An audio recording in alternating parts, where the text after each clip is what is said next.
Well, hi everybody. I'm delighted to welcome. I'm very grateful for you to making the time to join me, Dan Fellows, the General Manager of Diversio UK and EU, alongside Laura McGee, our founder and CEO of Diversio, for today's webinar roundtable, the Compliance Audit Blueprint, Building Equity and Meeting Global Standards.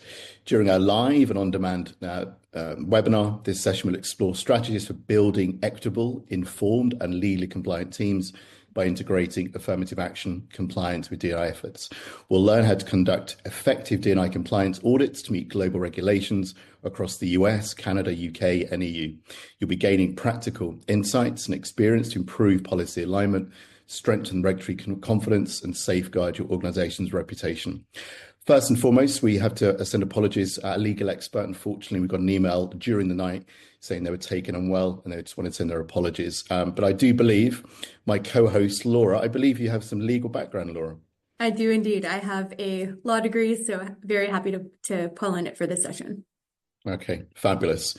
So we're going to be covering lots and lots, but the compliance imperative, why it matters now. So exploring the overlap between affirmative action compliance and D&I initiatives, insights on the growing legal pressure for workplace D&I accountability, and understanding key global regulatory frameworks. Lots of acronyms here, so I won't go through them all.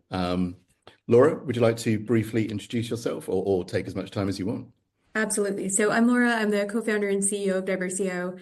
As Daniel mentioned, I've got a background as a lawyer, also working in consulting at McKinsey. So quite a, I think, helpful background to have in today's landscape, given the conflicting, as you'll see, laws, regulations, and expectations around diversity, equity, and inclusion. A little bit about Diversio.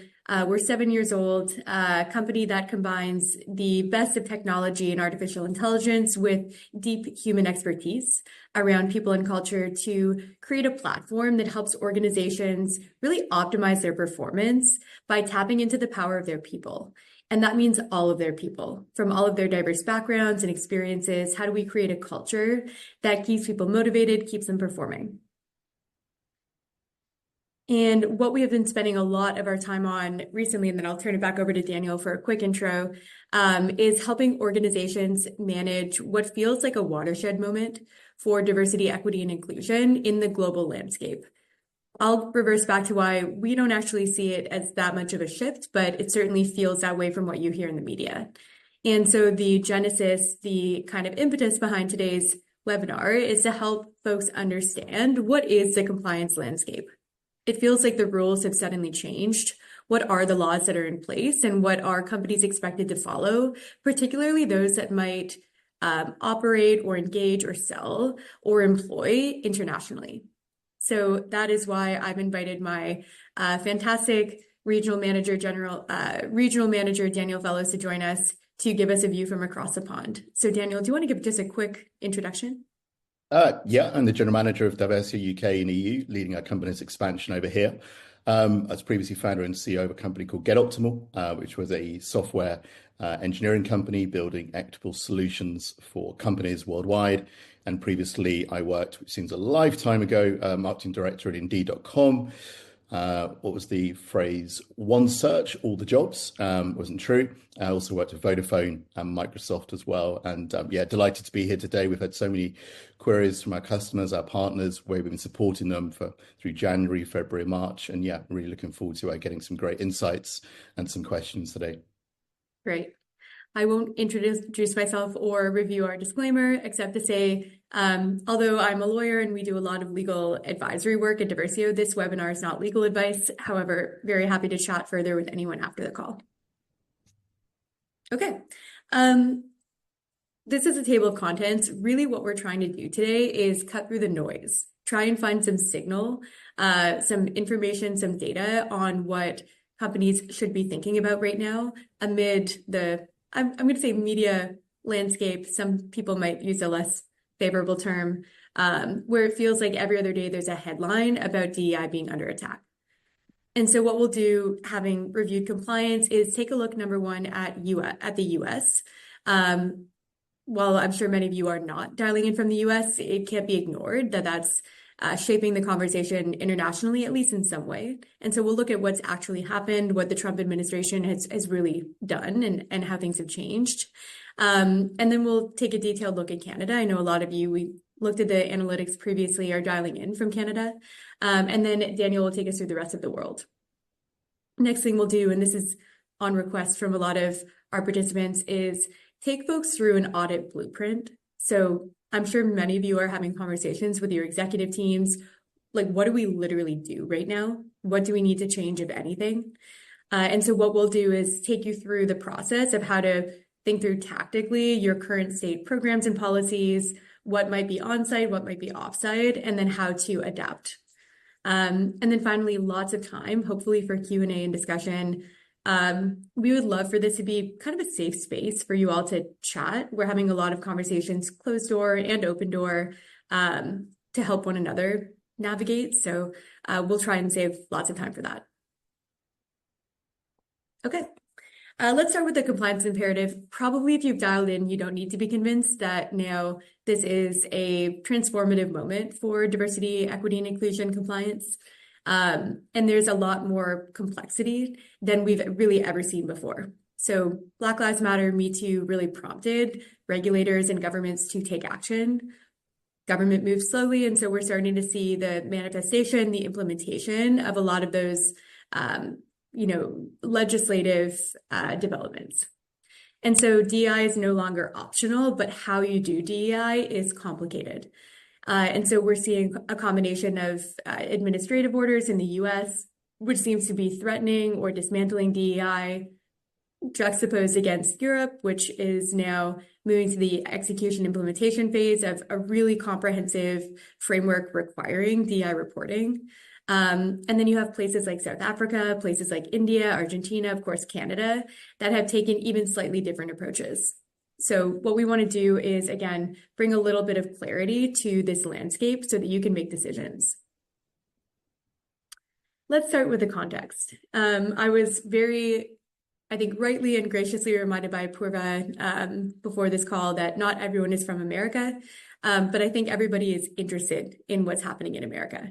And I think to many of our surprise, not a surprise that Trump had campaigned on an anti-woke agenda, but the scale and the immediacy of the attacks on DEI did take a lot of people by surprise.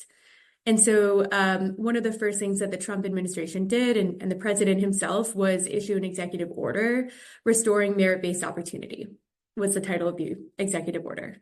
And what this did, I'm going to be very specific. I think we don't have a slide on it, but I want to be specific, is it prevented or prohibited companies who are federal contractors, very specifically who are federal contractors, from using federal funds to support or promote DEI programs. So the scope, the application of this executive order applies to companies who do business with the US federal government only, from using those funds to promote programming. Now that's messy, it's hard to, but I guess the point is, if you are not a federal contractor, technically the executive order does not apply to you. Second was he issued a directive across all federal agencies. I'm sure many of you saw this, eliminating DEI roles within those agencies. And then finally, not a legislative move, but issued remarks at the World Economic Forum declaring that DEI was over. DEI was dead. So suffice to say, kind of threw a lot of our work into disarray and created a lot of confusion. But what we did, stepping back, was try to, again, find some signal through the noise. As kind of Pete Buttigieg said, that like DEI is a fact. And so there isn't really a way, especially in a place like the United States, to eliminate it. And really what the administration is after is programs that they feel are creating an unfair advantage against a certain type of people. So we sat down, we reviewed all of the administration's orders, the commentary, the public remarks, the actions that have been taken so far. And it seems clear that there are certain programs which fall under the scope of what the Trump administration considers DEI. And there are others that on this call, we may consider DEI that would not fall under the scope. So being very specific, quotas and affirmative action are probably the most under fire. So setting in place promotion quotas, hiring quotas, leadership quotas, that type of activity is absolutely being criticized. Any sort of training or commentary that talks about privilege, white privilege, sort of guilt-based programming or commentary, that has been criticized.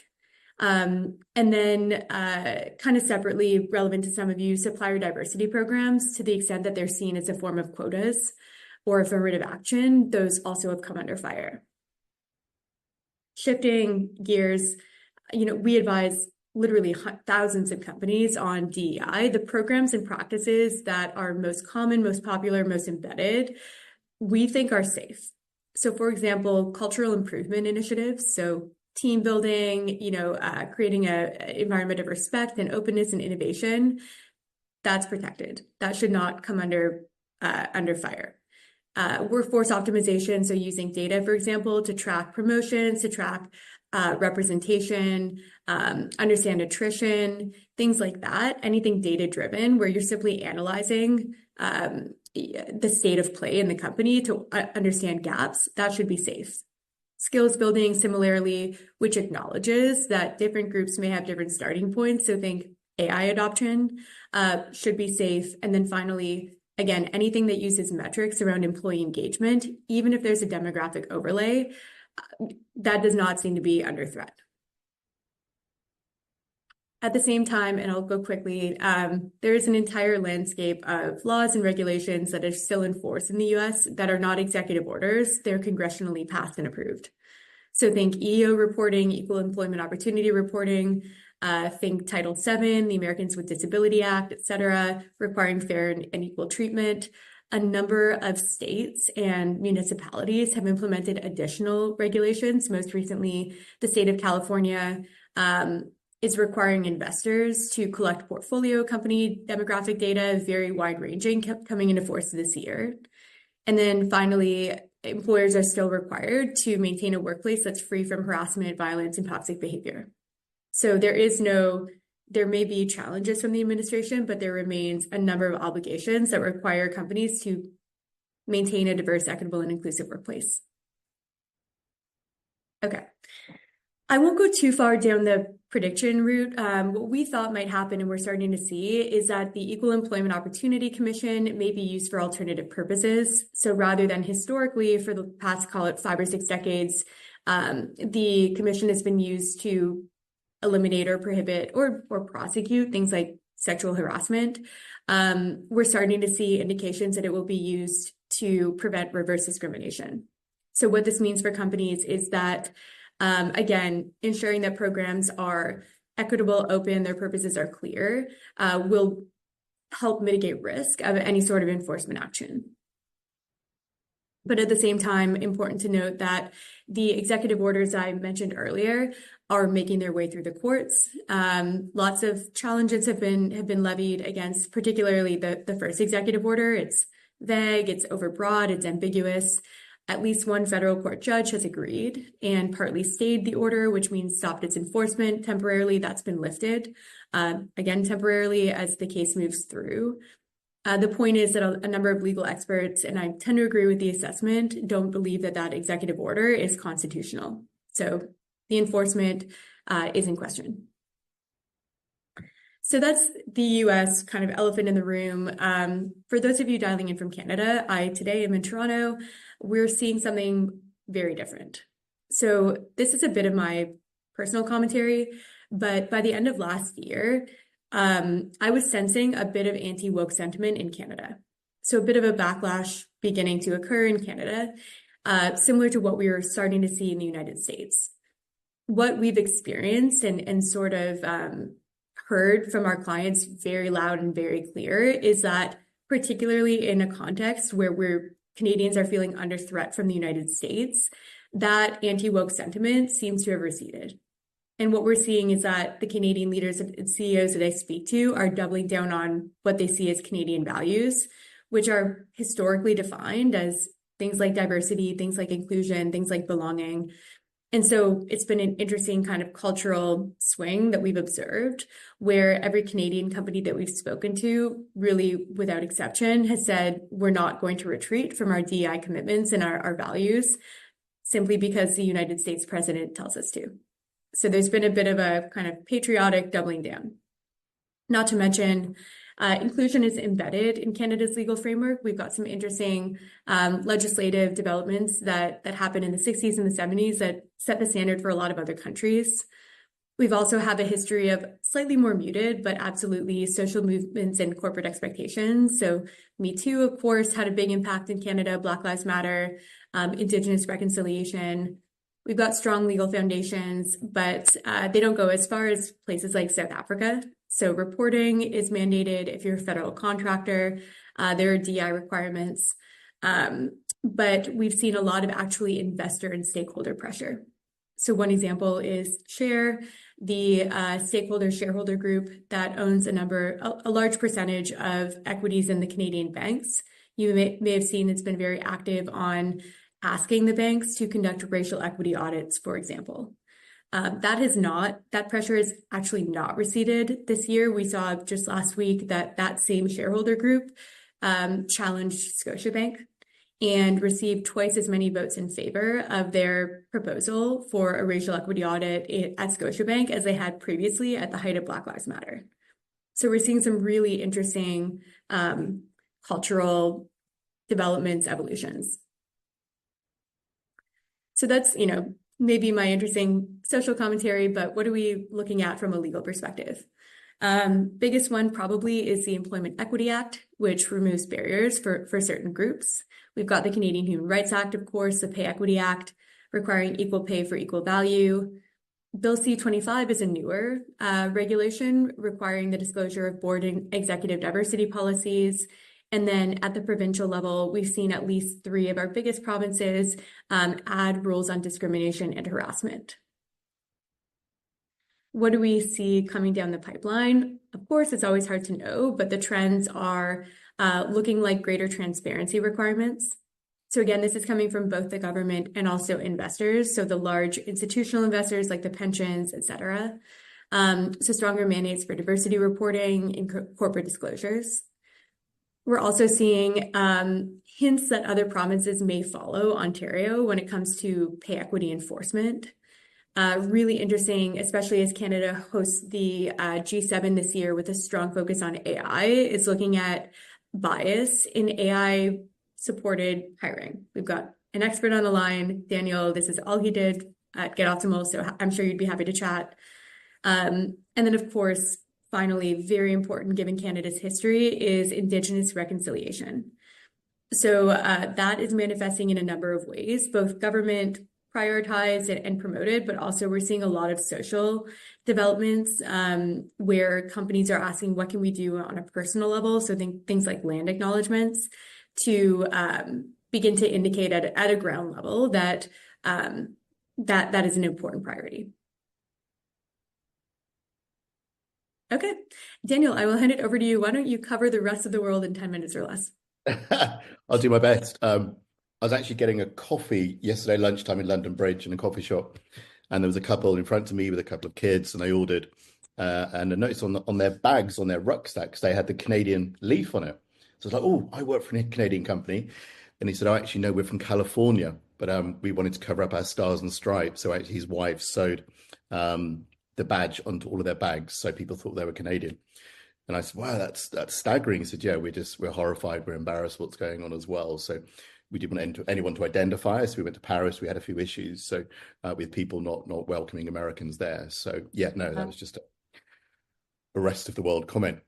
Right, click to the next slide. So it's really important to give you all a moment to digest this slide, thinking about where these nations would have fitted six to 12 months ago as well. If we start on the left, we can start seeing European Union, 27 countries. These are countries and territories, policies mandating and encouraging D&I. We've got our friends in Sweden, New Zealand, Argentina, Denmark, obviously Canada, the UK and Norway. So that's pretty cool bunch of folks. We then go slightly towards the right, maybe middle center.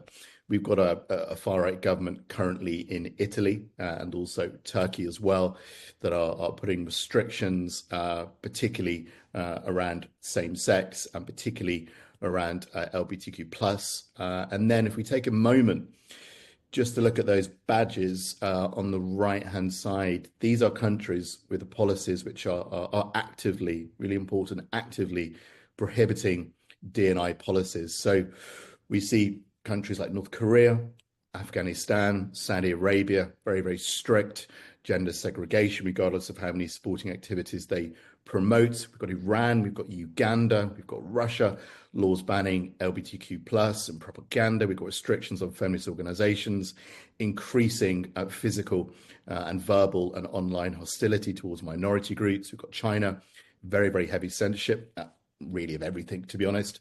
And then we've got Hungary, and also we've got Poland. Hungary ban gender studies, and also they restrict LGBTQ rights and limit discussions around it in schools.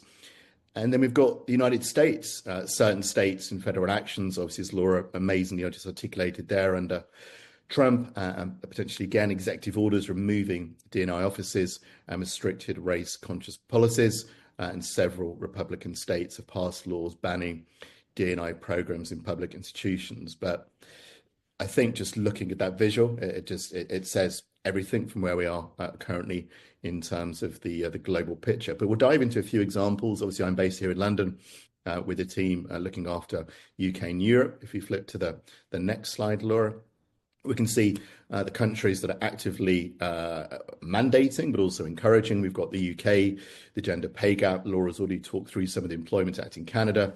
We've got the EU.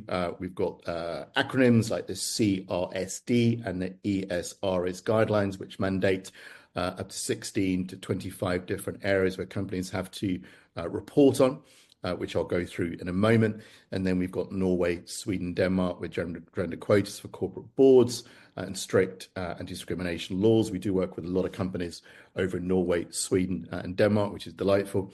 And then also 14,000 miles away, New Zealand, obviously with indigenous right protections and D&I corporate reporting requirements. So these countries, the European bloc, New Zealand, Argentina, Denmark, Canada, really actively promoting and mandating D&I policies in law.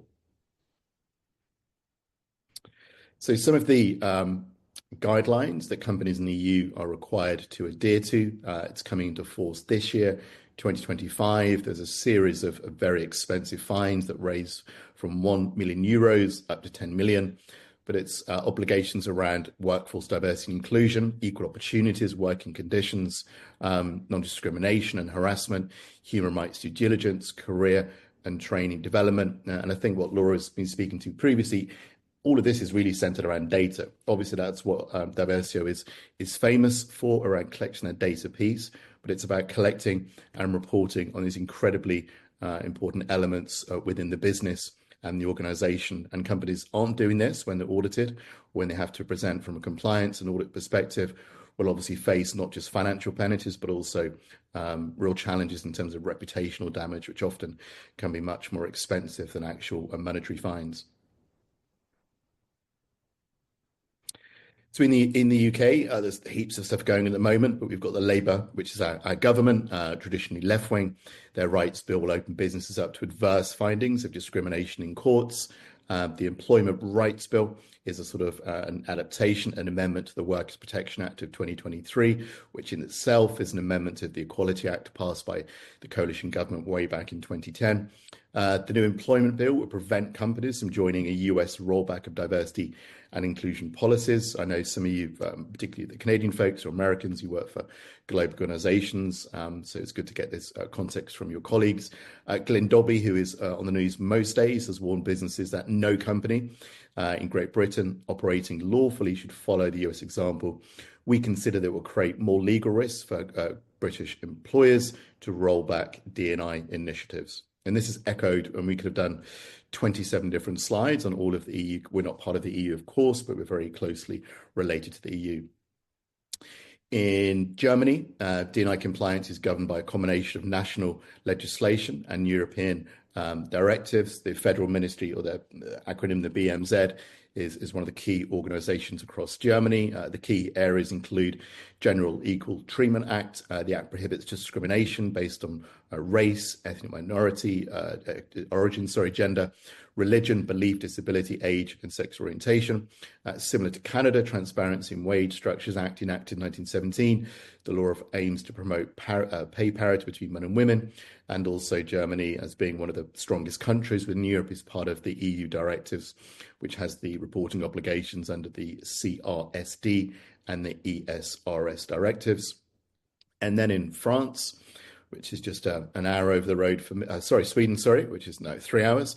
D&I compliance is governed by legislation and proactive policies aimed at fostering inclusive workplaces and ensuring equal opportunity for all. Laura and I were very privileged to go and speak with Diversity Charter Sweden in the Canadian Embassy in Stockholm. When was that? March. It was only last month, which was incredible. We had around 70 quite senior CHROs, CEOs in the room. Laura did an amazing presentation. We had a great introduction from the ambassador and also some folks to some key businesses.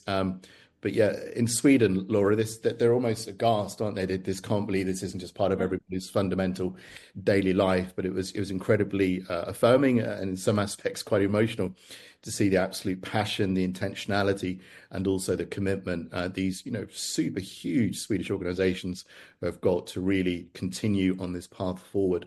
I won't try and pronounce the cornerstone of the D&I legislation in Sweden, but it's a Discrimination Act, which prohibits both direct and indirect discrimination, as well as harassment in various aspects of working life. Again, pay equity, and also they also fall within the corporate reporting obligations under the CRSD and ESRS directives.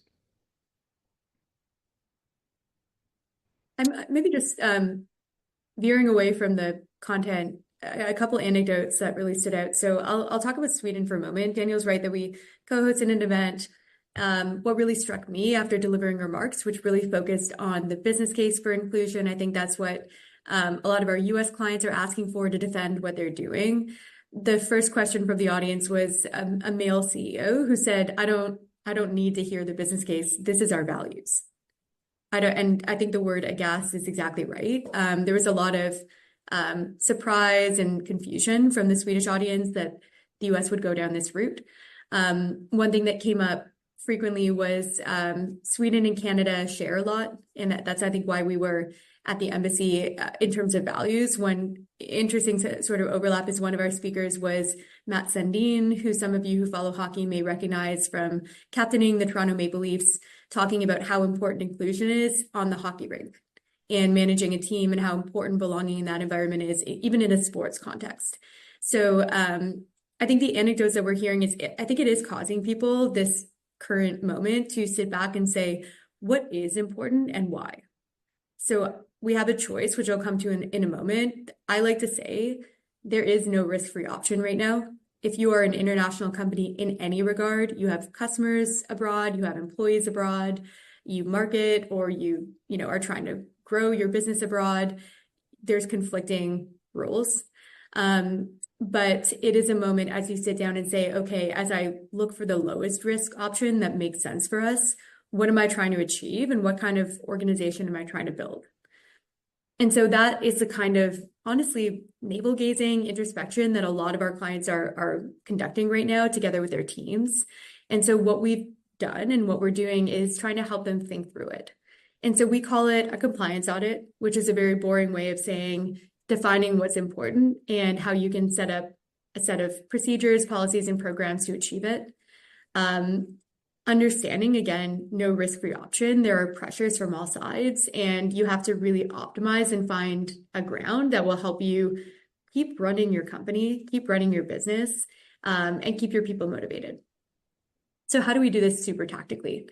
Number one, and we started working a lot with investors who have portfolios internationally. So they, have a stake in companies that literally operate in different countries.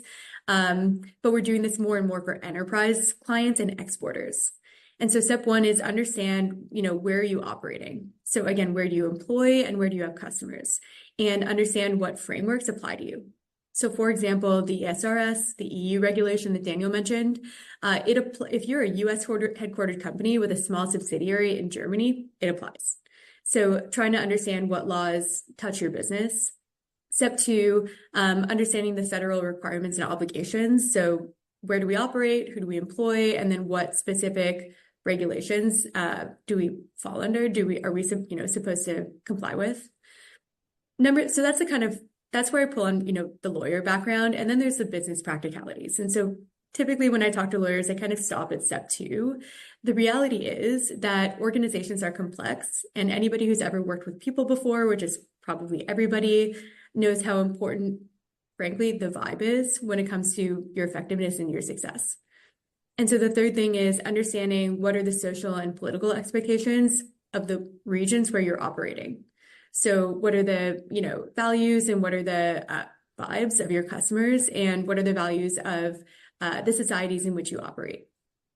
Number 4, really getting to know your people. So really digging into any data that you have around the demographic representation of your people and their sentiment, their experience. And I'll give you an example. We have one client who's based in Texas, and initially they are a federal contractor, and initially they came to us and said, hey, we're not sure what this means for us. And we know that technically, according to the president, we're supposed to cancel our DEI programs, but 40% of our workforce is Hispanic, and they're worried because we have been very vocal and very intentional about making sure that we eliminate bias to the best of our ability, so that no matter what your background is, you can succeed. You can be a manager at this company. And they worried, rightly, and we started to see this in their engagement data, that if they rolled back or appeared to be rolling back that commitment, that their Hispanic employees would be fearful. And so understanding how your decisions will affect the people that run your business is essential. It's something that we're seeing a lot of companies overlook if they take a purely legal approach. So step 4, we think is really critical. And then step 5 is looking at your existing programs, your policies, your external statements. No decision is made in a vacuum. So understanding what people think about what you've done so far is also essential. Okay, so once you've conducted that assessment and understanding the 5 factors together, now it's time to take action. And so the first thing that we will do is make a recommendation. And I'll come to this in a moment, but most companies have 2 choices at the end of the day. They can either retreat from DEI, 3 choices. They can retreat from DEI, which we're not seeing too much of, but that absolutely is a choice. They can double down on the flip side and reinforce their values and decide to keep operating with this priority. Or in the middle, they can refocus, rebrand. And that depends on the outcome of the prior analysis, what legal frameworks apply, what is the social political context, and what do your employees think. And so what we'll do is come to you out of those 3 options and tell you, okay, here's what we recommend, giving all those factors. And then, of course, now that you've decided to go a direction, you need to adapt your programs and your policies. So this isn't as scary as it sounds for most companies. So if you're choosing between doubling down and rebranding, really what that means is going through and identifying the programs that are the most perhaps offensive or most offside a regulation. For example, maybe leadership quotas, dialing those back, sunsetting them, but reinforcing programs, for example, mentorship programs, culture building programs, data and metrics tracking that apply to the business. And then finally, here's the step that most people are missing and creates the most trouble, is communicating that this assessment has been undertaken, what the decision was, and how it will affect employees. So I can't stress enough, the last thing you want to do is go into a dark room with your executive team, with your HR team, go through the 5 steps, pick a route, address your programming, and not say anything. So it's not an option. We're seeing for CEOs personally to not address the social pressure that employees are seeing in the media, just like we are every day. So developing a plan to communicate the next steps in the future, again, with the meat and potatoes of how programs will evolve, is a really key step, and ultimately builds a lot of trust with employees who are really waiting to see what their company's going to do. Sorry to interrupt, Laura, just to emphasize what you said about 10 minutes ago, there's no risk-free option here, is there? There's no risk-free option. Do nothing is not an option. Say nothing is not an option. That's right. So why don't we play that out in practice. So here's some brands on a page that I think many of you have probably seen in the news. So what we're doing at Diversio, because it's relevant and it's interesting to us, is we're tracking any major brand who is called out by the media or makes a media statement about their intentions vis-a-vis their DEI programs. And so it's interesting to see the green bucket is expanding. I've actually had to reformat this page. And the red bucket is staying pretty static. And so we're seeing, again, 3 options: stay the course, rebrand, or reverse. There absolutely are a few companies that we've observed who are really unwinding their DEI programs. Think Ford Motor Company, think John Deere, think Harley Davidson. Columbia University is probably the most recent and public example. In the middle, we have companies that, according to the press, have reversed, but as we really look at the details and the comments, are really rebranding. So think Walmart, think Amazon, think Google. If you, as we have done, really deep dive into what their policies say and their email communications say, not what the media headline is, you'll see that they continue to highlight inclusion, continue to highlight belonging, continue to express how important their diversity programming is for their talent base, for their ability to capture new markets. And so we're seeing some clever name changing in that bucket. And then finally, on the left side, staying the course, some really noteworthy brands who have built brand value on their ideals and their priorities and their philosophy. So I think Ben & Jerry's is often my favorite example. Think, Goldman Sachs and JP Morgan. JP Morgan rebranded DEI to DOI, which is basically replacing equity with opportunity, which I think we all agree. Oh, equity always meant opportunity. Novo Nordisk is, the latest from Europe. Harvard University, I think many of you saw, has resisted the administration's demands that they eliminate DEI programming at huge cost to them. And so we're starting to see, there was a backlash early in the year. We anticipated there would be a backlash to the backlash, and we're starting to see indicators of that. Okay, so what does this mean for people on this call? Most of whom, some of you may work at big global brands, but may not have the same sort of media coverage, but absolutely have people watching, including employees and customers. As I mentioned, I'm going to assume that nobody here is entertaining the idea of completely unwinding their DEI programs. What we've seen is that the companies that have done that started DEI in 2020 at the height of Black Lives Matter, did a few things that were quite performative, not really embedded in their business at all, and didn't really have that deep commitment that I think more companies are expressing right now. And so on this call, and for our clients, there really are 2 options. So number 1, stay the course, double down. Number 2 is refocus. So what does this mean on a tactical level? If you stay the course, make it your competitive advantage. Make it what you're known for. I think Brian Moynihan at Citi is a good example. At the World Economic Forum, minutes after President Trump canceled DEI, said, listen, this is critical to how we operate. It's the reason that we're one of the top banks in the world. We're not going to roll back our DEI. And he kind of quickly rose to the occasion. Similarly, Jamie Dimon, I think also at the World Economic Forum, came out and explained how JP Morgan had been built on a diverse and inclusive culture. Again, one of the top banks in the world. And what those companies have done and others is, strong CEO statement, expressing values, and then really quickly building alignment. So sort of, reinforcing the barricade, making sure it was crystal clear that this is what the company stood for, and most importantly, strategically, emphasizing the business case as a profit-oriented company. Why is it important to achieve its ambitions? And then what we've seen, if you're going to double down, you got to have the data. You've got to be able to track it, back it up, make sure that you know what you're doing it for, and then gauge whether it's working or not. Second option, and again, we are not social activists. We are effectively here to help businesses. In some businesses, the right answer in this current context is to refocus. And again, there is no risk-free option, but for some companies, mitigating risk will mean changing some language, adapting some programs, and making some hard decisions.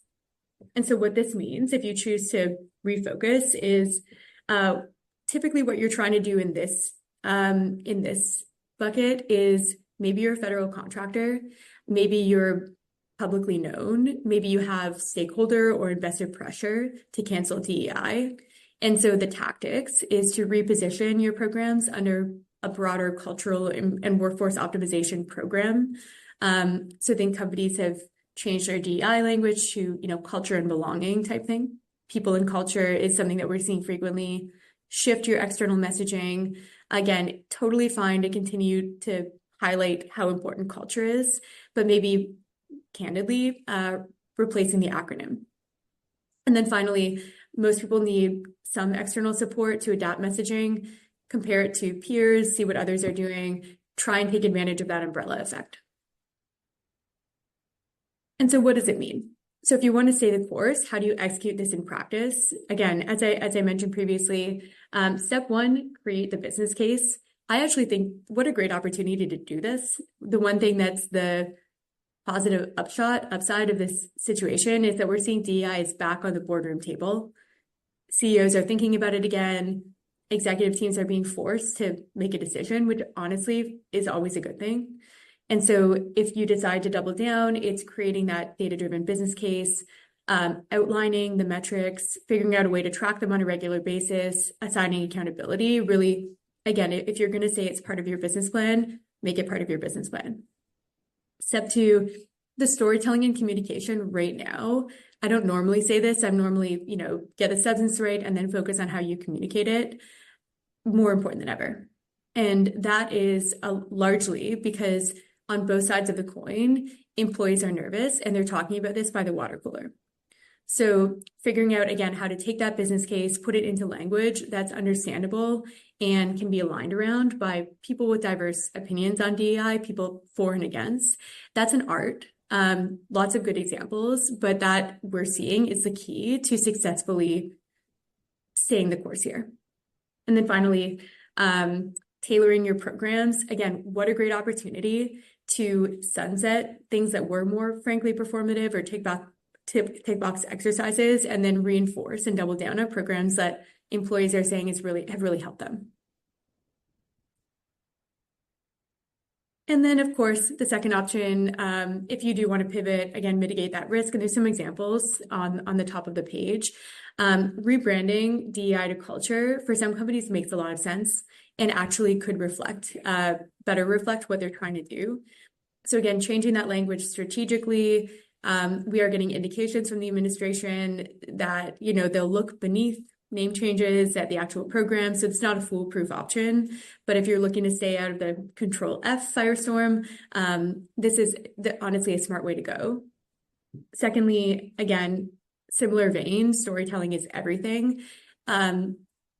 Employees will notice if all of a sudden the DEI page does not exist on the company website anymore.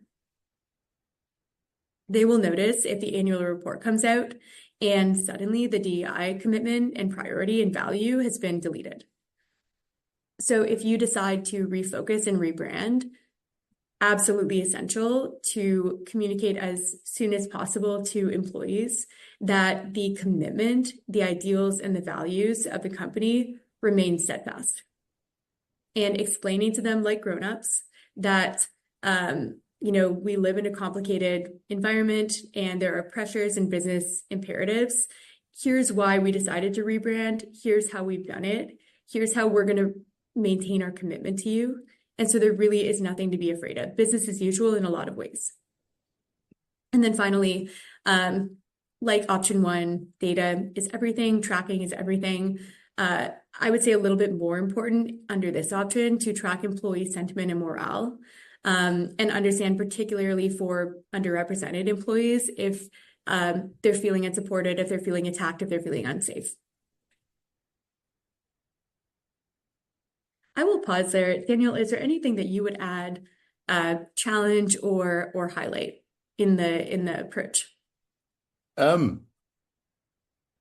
without being kind of subjective, it comes back to what we what we provide to our clients at Diversio, whether it's in Canada, the US, or Europe as well. And it does really start with that data collection piece, the analysis of that data, find the vulnerabilities, find the opportunities, and then obviously working with the key members of the team to build out those strategies. Everything is so nuanced at the moment. So having that strategy, which will look different in America to what it looks like in Canada, to maybe London, to maybe Berlin as well, I think that's really critical. And I hope today, I know we have communicated the ability to want to support people, individuals, and obviously companies through that. We had quite a big development in London yesterday, Transport for London, which runs all of the underground, all of the trains, all the buses. They start working with consultancy firm Accenture, who I'm sure you all remember. In February, I think it's February, they said they're going to sunset all of their D&I policies. They've also now been, they're not allowed to bid for a new RFP, which I've been told is worth about 50 million, because Transport for London believes that Accenture now doesn't share their values. So actually, it's incredibly expensive. Wow. For Accenture. It's a potentially a huge, well, we know it's a mistake, but it's a huge financial mistake as well. So potentially our friends over at EY, or maybe even Diversio, it's going to give your competitors a huge advantage if actually you start to potentially roll back and don't, as Laura's demonstrated incredibly well, sort of hold your nerve in these challenging times. We've got a few questions from the floor, Laura, and as I'm not a qualified lawyer, I'll let you answer most of them. So staying anonymous here, that's totally fine. With strong union presence and academic freedom considerations, how do we balance D&I compliance without triggering pushback internally? I think we've answered this, but maybe you've got another angle. Does the audit help us to navigate that nuance? Thank you so much for that question. Sorry, go on. Go ahead, Daniel. Yeah, I was going to make one point is maybe if you position it as diagnostic, not evaluative, then immediately potentially that could reduce any perceived resistance against it. And it's about surfacing opportunities and truths to build mutual trust and action, and then potentially involving representations from the unions and the faculty early on in its design and rollout, because as we know, one of my favorite books is about taking people with you on this journey. It's incredibly important to take folks with you, particularly on a period of sort of transformation and change. Yeah, I would add one quick thing. I think the academic freedom and union presence component, that factor is like absolutely has got to be central again to that social and political and also employee morale and expectations component of the analysis. Both actually together and separately are crucial. And we're seeing this play out. So anyone who's been following Harvard v. Columbia, you're seeing that academic freedom has been challenged by both DEI supporters and detractors. And so I think the way that we have helped universities in the past, again, the point of DEI, the business case, quote unquote, in the context of a college or a university is much more about allowing what the value proposition of the institution is, which is to promote freedom of thought, freedom of inquiry, spaces where intellectual debate can occur. And if you don't have a safe and inclusive environment, people are not going to share their opinions. So you can have academic freedom in principle, but not in practice. At the same time, a number of our clients are looking at if they perhaps went too far, speaking frankly, and where some of the DEI initiatives supporting psychological safety or safe spaces actually inhibiting freedom of thought and freedom of inquiry themselves. So in that context, really it is a middle ground we're finding, but a lot of it is, being honest with the outcomes of any program or policy and then revising accordingly. Yeah, agreed. Again, I think we've touched on this, but we could delve a bit deeper. Another question: how do you balance DEI initiatives as a Canadian company with compliance requirements for a US subsidiary?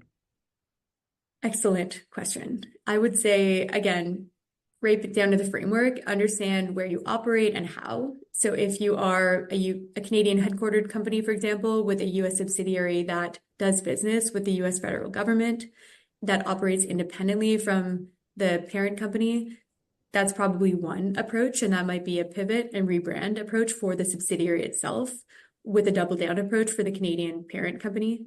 If they can't be separated, then again, it probably is understanding if you're not a federal contractor, who are our customers in the US, what are their values and expectations, and importantly, what is the Canadian parent company's values and ideals? And in that case, it may be more of a double down situation. And again, we've touched on this. Based in Canada and the EU and going into the US next year, how do we cover all of our bases without three different strategies? We want to lead with values, but don't want to be accused of bias hiring. Any tips? Yeah, I love this question. We have a lot of this. So I would say question one is, do you plan to make DEI or inclusion or belonging as a value a competitive advantage? For example, we work with a media company that really, their pitch is we have the most diverse people to work on your projects. We will come up with the best ideas because we have an innovative, inclusive environment. We know how to tap into every market, every customer base. That they lead with that. That is their differentiator. That's their USP. In that case, for them, they have built a strategy that really highlights diversity and inclusion, and they've doubled down there.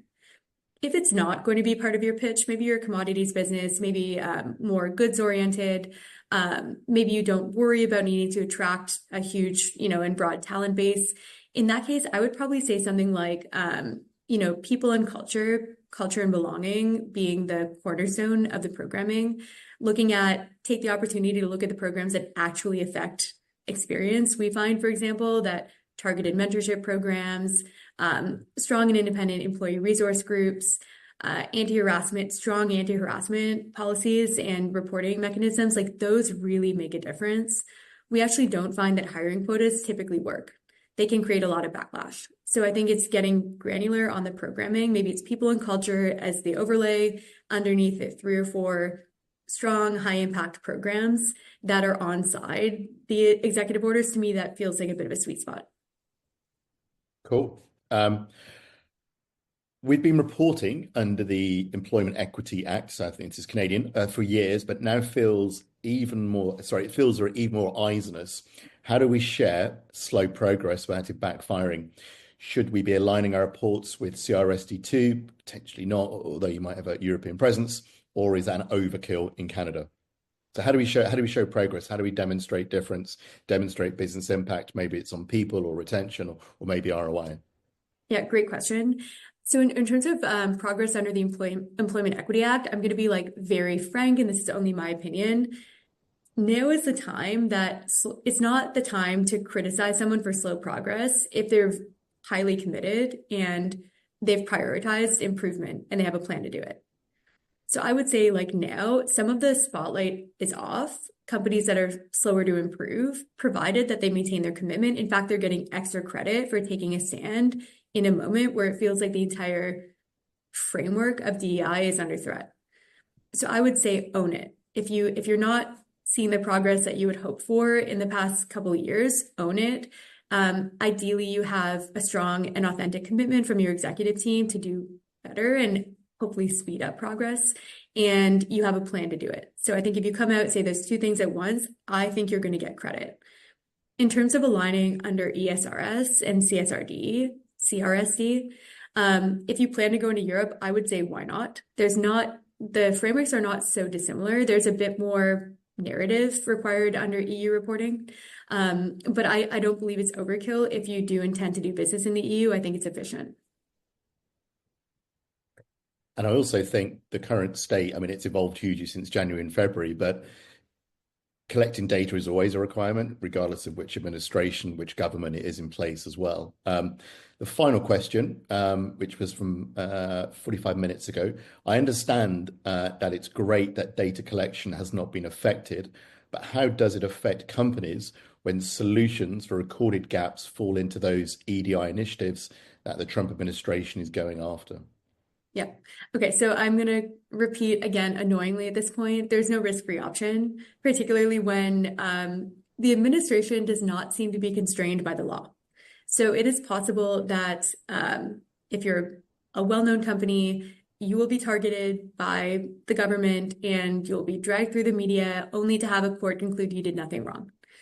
Here's my perspective on gaps-based solutioning, which is a smart way to run any business if you're trying to optimize a resource, of which human resources are a resource, often your most important one. If you have a history of understanding, for example, an attrition gap, so maybe you're finding that women are quitting the organization twice as often as men, and you've discovered that they're leaving because they don't have flexibility and they're the main caregivers at home. And you implement a program that gives them more flexibility and says, hey, you can work hybrid 2 days a week. We have 4-hour working hours, 10 to 4. You can do the rest on your own time. And that's a solution to a demographic gap that you've identified. There should be no problem with that. If the flexibility programs are only open to women, we might have a problem. I don't know. I'm not aware of many companies that limit kind of policies in that way, but that might be something to think, okay, we might want to change. You can't delete the past. You can't rewrite history. I would not recommend deleting documentation, et cetera. But it's really got to go case by case, program by program. But the general approach of understanding gaps in performance, attrition, hiring, et cetera, and then implementing programs to close that gap as a business lever to improve your talent pipeline and optimize your human resources, I would say that's quite defensible. Of course, the devil's in the details. Brilliant. We're about up on our hour, so thank you, Laura. Thank you to everybody else for making the time, for leaning in, for asking questions, for being curious. Thank you all. Have a good day. Take care.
Thank you all. Have a good day. Take care.